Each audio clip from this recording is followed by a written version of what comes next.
Freeway.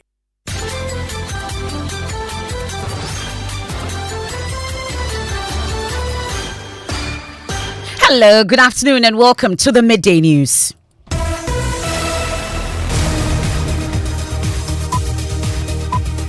The news is live on Joy 99.7 FM here in Accra and Kumasi. We are on Love 99.5 FM affiliates across Ghana's 16 regions. We are on Kekeli Radio in Ho, A1 Radio and Dreams FM in Bolgatanga, Ganga FM in Jirapa. We're live on X Spaces. We're on Facebook. The Midday News is supported by Petrol Sol. Your clean fuel in full quantity. Petrol Sol is always a delightful experience. This afternoon, growing concerns about new Bank of Ghana measures which requires persons performing forex business to produce Ghana card and a clampdown on black market starting tomorrow. Bank of Ghana should align their rate for it to reflect reality, and then again go and check the IMF supported program. They had serious issues with the exchange rate mechanism Bank of Ghana was using, so that we don't have multiple exchange rates and the transaction rate will sit with the black market. We have details of that. Also, Energy Ministry rejects claims that $90 million out of the $250 million loan for the Ghana Energy Sector Recovery Program will be used to pay consultants for the project. Definitely, the news have it. We will have details of that and the concerns that led to the suspension of the approval by Parliament last night, and get to hear from the Energy Ministry. Also, Attorney General faces more backlash for criticizing Court of Appeal's ambulance trial ruling as senior lawyers urge him to prioritize justice over a seeming political vendetta. The use of the word perverse was a little bit too strong, and so there seems to be some sort of political vendetta in there. He's the leader of the bar. Words like that should not be used to describe judgments of a court or rulings of a court. And there's sports. House of Oak will assemble the best players to make sure they are competitive next season. This is according to board chairman Togbe Afede 14. And National Security Minister worried about the dwindling trust in the judiciary amongst political parties ahead of the election 2024, as he says it sets the tone for electoral violence. That obviously creates a security challenge for me where I sit. We may, for the first time, experience a situation where none of the major political parties will be willing to explore the courts to address their grievances. Details of that and more here on the Midday News. I am Emefa. Apawu, please do stay on for details.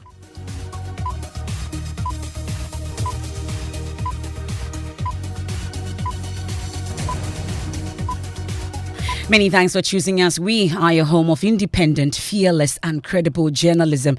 This afternoon, economist Professor Godfrey Bopping is warning that the new measures by the Bank of Ghana to clamp down on black market operators in the forex trade may not succeed in stopping the depreciation of the Ghana cedi. In its latest directives, all persons wishing to transact forex business must do so with a Ghana card. That's the new directive from the Bank of Ghana. Additionally, unlicensed operators will also be arrested and prosecuted. Business editor George Riafe has more. Forex bureaus in the country, just like other financial institutions, are supposed to accept the Ghana card as the only means of verifying the identity of customers. However, it appears enforcement has been a challenge. But it appears the Bank of Ghana now wants to change this. It is therefore asking these bureaus to ensure that they comply with this new directive. However, when it comes to foreigners, the bureaus are supposed to accept passports. These are part of new directive from the Bank of Ghana that is seeking to ensure that all transactions done by Forex Bureau operators are carried out on this new trading platform. The Forex Bureau operators are also required to issue electronic receipts to customers for all purchases, which can easily be traced by the Bank of Ghana. The central bank in the circular maintained that this platform has also been integrated with the National Identification System to ensure that all purchases are done only by verified individuals. The public is also reminded that buying and selling of foreign currencies shall only be conducted with Bank of Ghana licensed foreign currency dealers. The move is seen by some industry players as part of measures to try and deal with the recent pressures on the Ghana cedi and also check money laundering in that space. Well, we can now hear from Professor of Finance at the University of Ghana, Professor Godfrey Bopping. He says the new measures may not be able to achieve the intended effect due to the deep-rooted corruption ingrained in the Ghanaian society. But the question we need to ask ourselves is that a couple of years ago, Bank of Ghana moved in strongly to deal with the black market activity. Who stopped them? Why didn't they sustain it? Why was it a 9-day wonder? And what gives us the impression now that this move will be sustainable? The reality is that if you create the kind of economy that we are presiding over, it's going to be difficult to eliminate the black market. So because the black market provides an interface between the underground economy driven by corruption and then the formal economy. So if you don't deal with corruption and the rest of them, it's going to be difficult to think that merely by dealing with the black market, you will sustainably be eliminating black market effects in your economy. It's not going to work. He believes the Bank of Ghana also has a role in dealing with this situation by ensuring that they harmonize the official rate and transactional rates on the market. Remember that the demand or the usage of the Ghana card only works in the formal financial system amongst forex bureaus. In the black market, there is no light to even examine Ghana card. That's why they call it black market. Okay, so the use of Ghana card would help to some extent with the formal financial system like forex bureaus and the rest of them. Look, don't forget, a couple of years ago, Bank of Ghana was insisting that to even do Momo withdrawals or something, you need to indicate your identity, Ghana card or something. After a while, we dropped it and the rest of them. So basically, that's the whole thing. So see, this whole thing this is not the solution. This is not a game changer, because the reality is that when Bank of Ghana should align their rate for it to reflect reality, and then again go and check the IMF supported program. They had serious issues with the exchange rate mechanism Bank of Ghana was using, because that itself was also fueling the black market activity. So one way of looking at it is for the central bank to also align its rate with reality, so that we don't have multiple exchange rates where the official rate will sit with the central bank and the transaction rate will sit with the black market. That's Professor Godfred Bokping. Now, this afternoon, there are rejections of claims that $90 million out of the $250 million loan being sought from the World Bank for the Ghana Energy Sector Recovery Program will be used to pay consultants for the project. Parliament last night suspended the approval process of the deal following concerns raised by the Aswansi MP Mutaka Mubarak that more than $90 million out of this amount will go into paying consultants. Listen. If you find the attachment 8 and 9, I will need explanations because it reads as consultancy.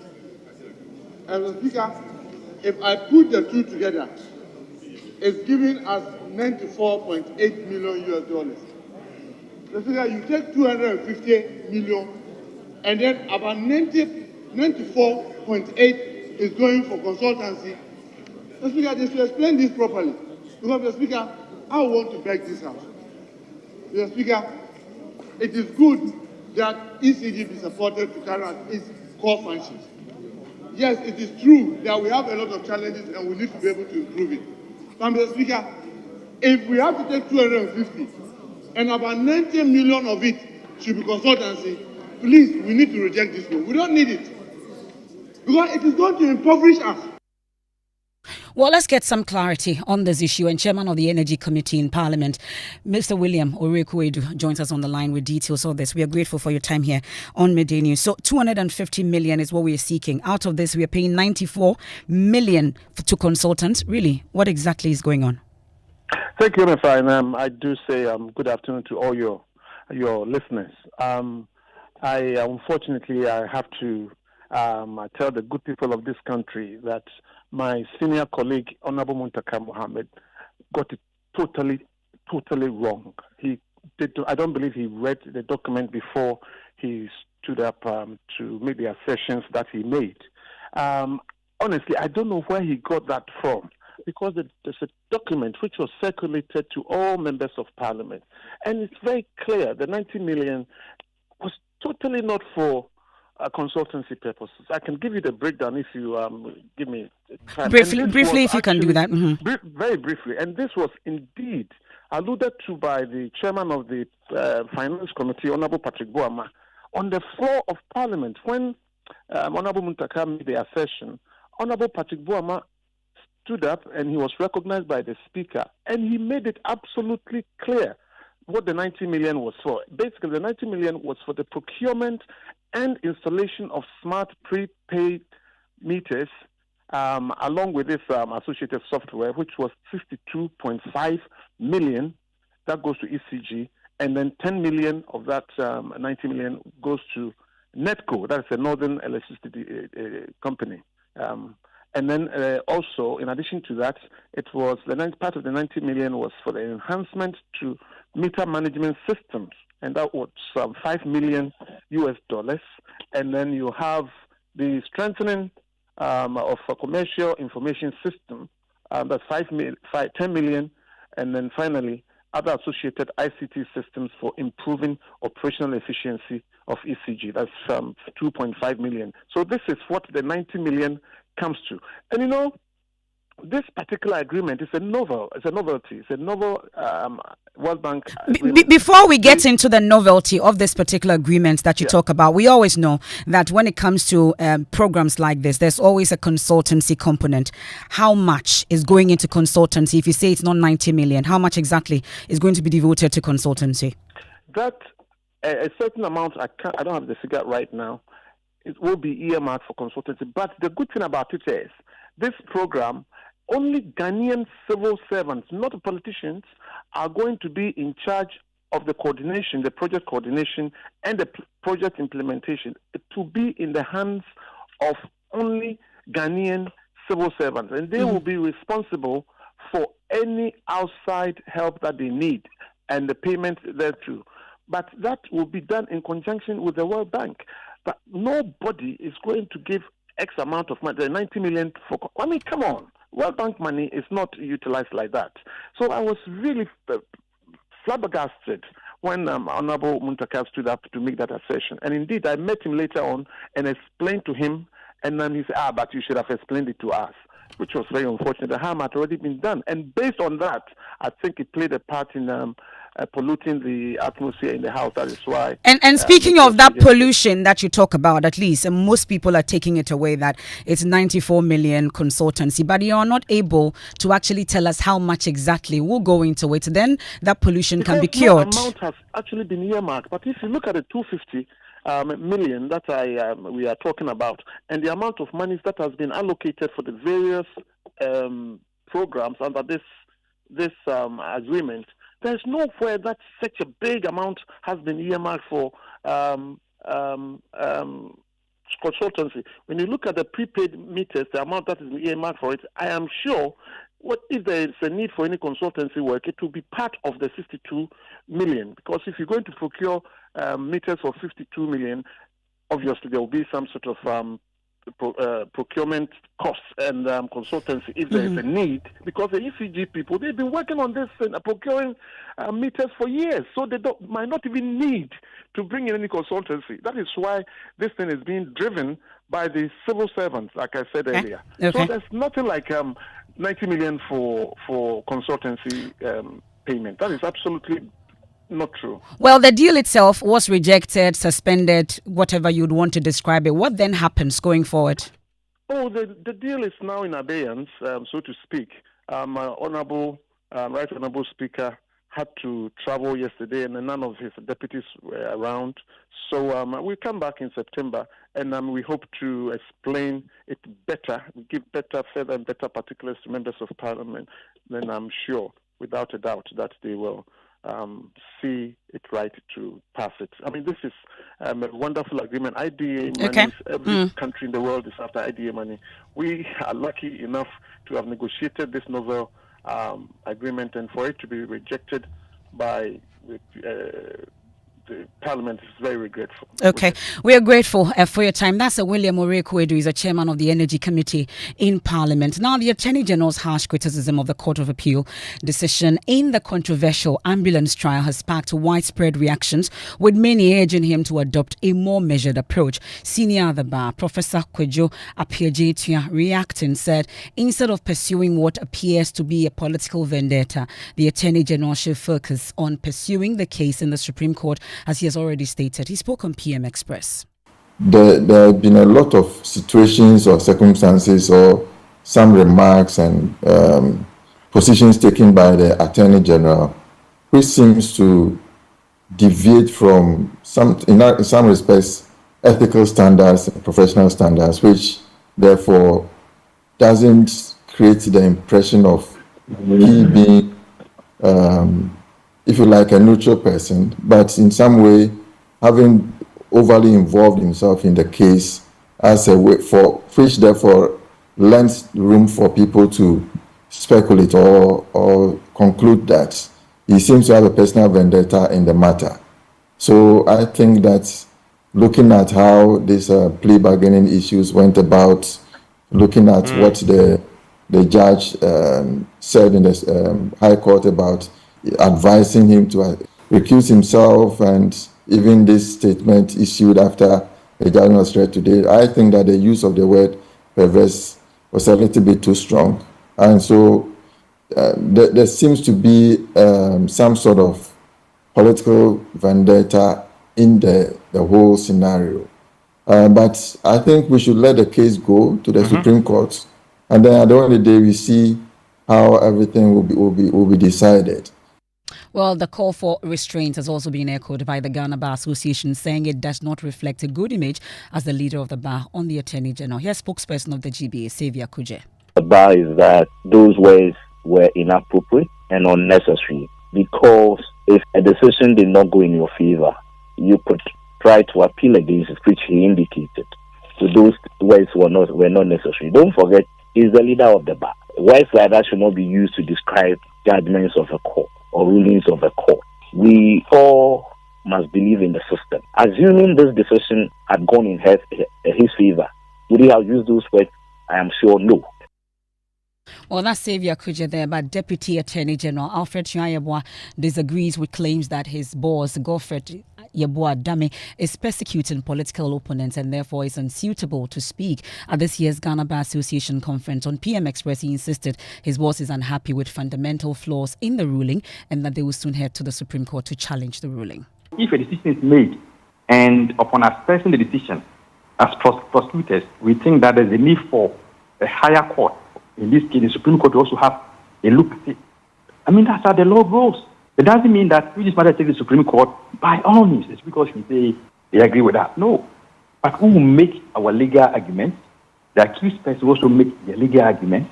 Then the Supreme Court, as we know, will come to determination on the matter. So the learned Attorney General has no interest in this matter, has no problem against any of the accused person, whether it's the Honorable Minority Leader or Richard Jaffa. Rather, unfortunately, he has been the subject of attacks. Almost every time when this matter comes up and our friends on the other side are commenting, they use the word persecution. I mean, this matter is not being proceeded by the Attorney General alone. At times, I do. Other times, the DPP also comes in. On other occasions, you have other key state attorneys. With all due respect, these officers of the state are non-political persons.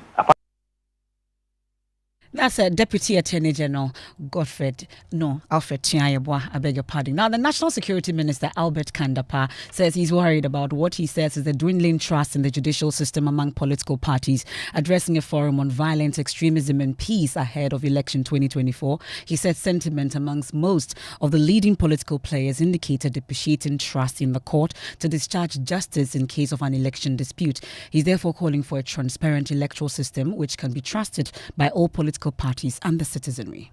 Yes, we have succeeded as a country in ensuring a transition of power from one political party to another on more than 2 occasions since the inception of the Fourth Republic. The electoral processes leading to the transitions have not been devoid of pockets of violence. I must acknowledge, however, that the decisions by political parties to resort to the courts to address their grievances over electoral outcomes have aided in preventing a full-blown electoral crisis. The 2024 general elections will certainly test the strength of our democracy, our ability to prevent electoral violence given the high stakes involved, where the 2 major political parties appear convinced about their prospects of emerging victorious. That obviously creates a security challenge for me, where I sit. We may, for the first time, experience a situation where none of the major political parties will be willing to explore the courts to address their grievances. And indeed, I've heard some senior people in the political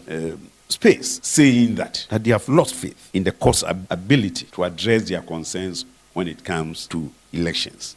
So this can create a situation that can set the stage for chaos. And it underscores the need for us to build a robust and transparent electoral system where results coming from same will be acceptable by all parties as a way of guaranteeing peace before, during, and after the elections. National Security Minister Albert Kandapa taking us on a quick break here on the Midday News, live on Joy 99.7 FM here in Accra and Kumasi, on Love 99.5 FM, also on myjoyonline.com. The Midday News is supported by Petrosol, your clean fuel in full quantity. Petrosol, always a delightful experience. We've been talking about the concerns about the new Bank of Ghana measures which requires persons performing forex business to produce Ghana card, and a clampdown on black market starting tomorrow. We'll return from the break. We have sports, and then we'll get to catch the Poison for Gold community tour, where there are mixed reactions about factors fueling galamsey in the country. In an issue which occurred at Sekrom, I had to stop them twice. On the third attempt, they said it's an election year. Instructions from above. This is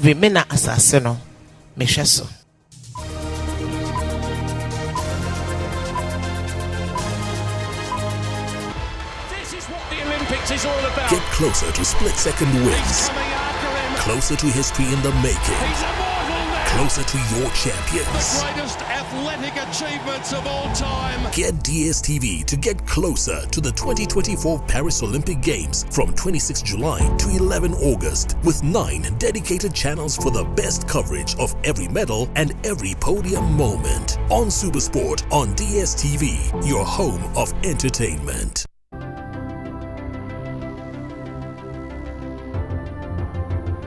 When budgets are tight and money difficult to come by, you want to be sure you get the best value for your money. These are not times to be spending money fixing expensive engine problems because of cheap fuel and lubricants. Drive to a Petrosol station today and buy your quality fuel and lubricants, and rest assured of fuel that lasts long and lubricants that prevent expensive engine problems. Hear the sound. Petrosol, clean fuel in full quantity. The luckiest. Star 712 hash. Luck is everywhere. For everyone, yeah. Here's to the friends who dialed star 712 hash and found no regrets. To the investors who struck gold. To the health workers who diagnosed luck with precision. To the tough guy who couldn't hold back his tears. To the passionate fan who couldn't contain his joy. To the seamstress who turned her hard-earned stitches into a bundle of happiness. And now, here's to you. Your next big win is right here. Luck is everywhere. For everyone. Dial star 712 hash. Now join in the luckiest winning celebration. Every 1st July 2024. Over dial star 712 hash. Now I can to tickets as a group, individual, and now even as a community. Now win is the car cashier. Prizes are cashier in the community draw, or go for the grand draw on the 30th of November 2024. Unlock your luck with star 712 hash. Now join in the winning streak now. The luckiest. Star 712 hash. Luck is everywhere. For everyone, yeah. The luckiest. Many thanks for staying with us here on the Midday News. Time for sports. Muftau Nabila. Emefa, I don't know if you are a fan of Accra House of Folk. Last season they were flirting with relegation. Well, they are hoping that this season they will do much better. Board chairman of the club is Togwe Afede. He says that they will get the best players to ensure that next year they will not be flirting with relegations again.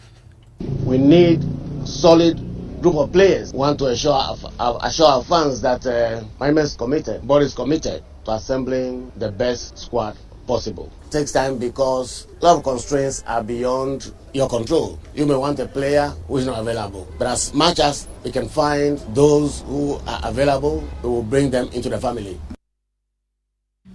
And also, just a quick update from the Olympic Games. Nigeria's Favor Ofili, unfortunately, she will not be participating in the women's 100 meters because the Nigeria Athletics Federation did not enter her name into the system, despite the fact that she did not qualify. And also, Jamaica's fastest woman in this year's 100 meters, Sharika Jackson, will also not be competing in the women's 100 meters as well. It will not be the same, I guess. Thank you very much, Muftau. Now, the Queen Mother of the Nyase Huntado, a paramount area in the Ashanti region, has made a strong case for traditional authorities to play a role in fighting illegal mining across Ghana. Nana Educhiwa Boning III has been sharing her efforts in warding off illegal miners who have attempted to destroy lands in her jurisdiction.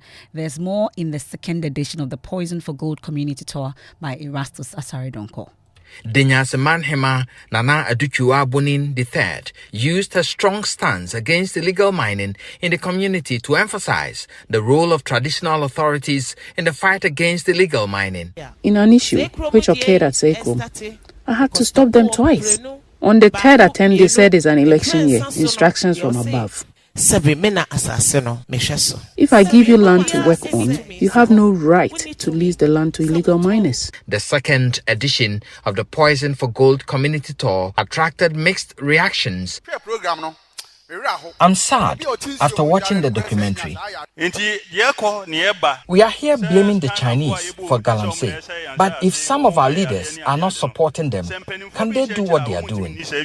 Deputy Crime Officer for Ashanti South Office of the Ghana Police Service, ESP Princeton Piasa Dakwa, prevailed on community leaders to call illegal miners to order. The Poison for Gold Community Tour is sponsored by the Voice of America, USAGM, and the U.S. Department of State, Bureau of Oceans, International and Scientific Affairs, Office of Conservation and Water. That's the Poison for Gold Community Tour by Erastus Asaredonko. Of course, you want to catch the full report of this particular tour on the Joy News channel, also available on all our social media platforms. And then now, NDC flag bearer John Dramani Mahama is committed to funding and ensuring the full construction of the Accra-Winneba Highway, while also starting the construction of a dual carriageway from Winneba to Cape Coast. Speaking during the introduction of his running mate, Professor Nana Jane Opoku-Agyeman, to members of the Central Regional House of Chiefs, he says he will complete all abandoned projects and review the constitution to grant chiefs environmental protection powers.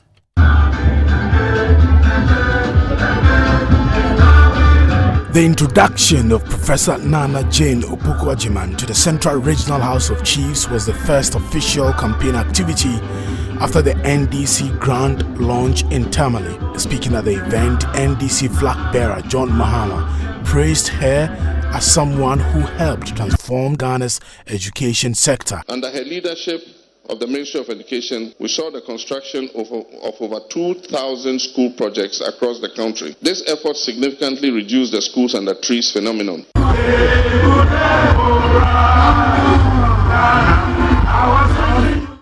And that's a Maxo Agbagba's report. Now it's time for fact-checking. Today we are focusing on claims by the Finance Minister, Dr. Mohamed Amin Adam, on irregularities reported by the Auditor General. Head of our research desk, Raymond Akwa, joins me in studio with more on the claims and verdicts. So what exactly did Finance Minister say and what is the verdict? The Minister first claimed that 99% of all the irregularities identified in 2023 by the Auditor General are recoverable. So due to the policies, guidelines, and the PFM measures implemented by the Ministry of Finance, about 99.26% of all irregularities identified in 2023 by the Auditor General are recoverable.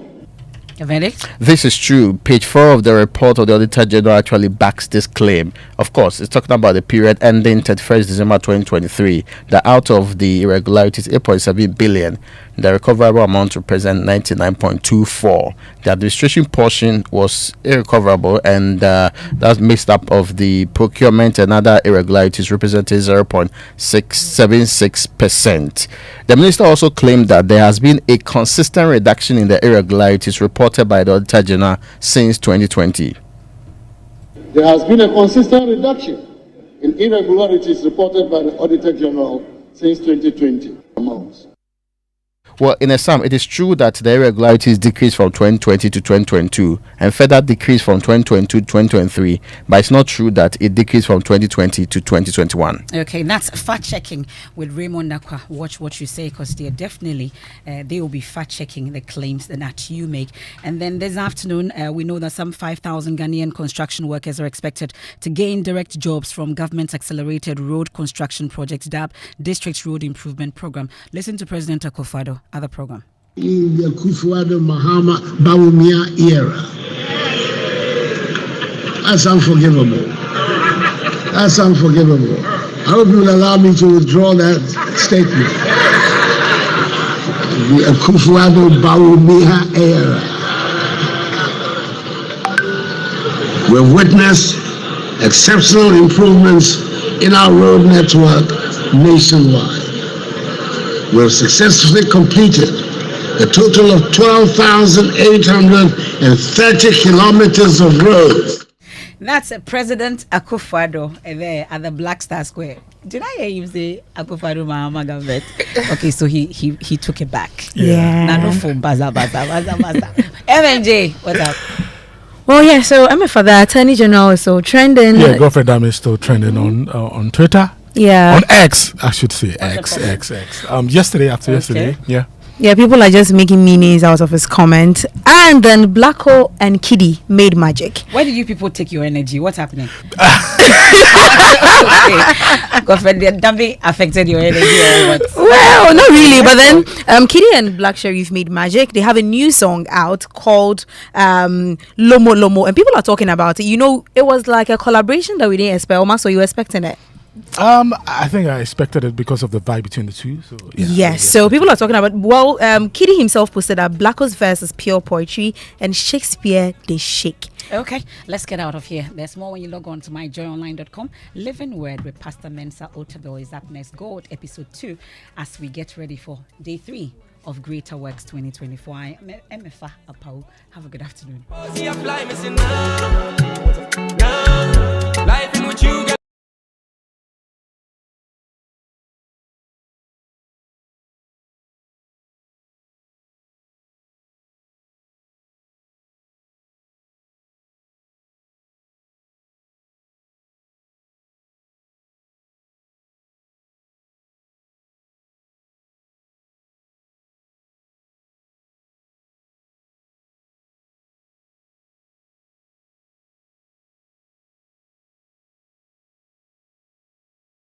Namnaba.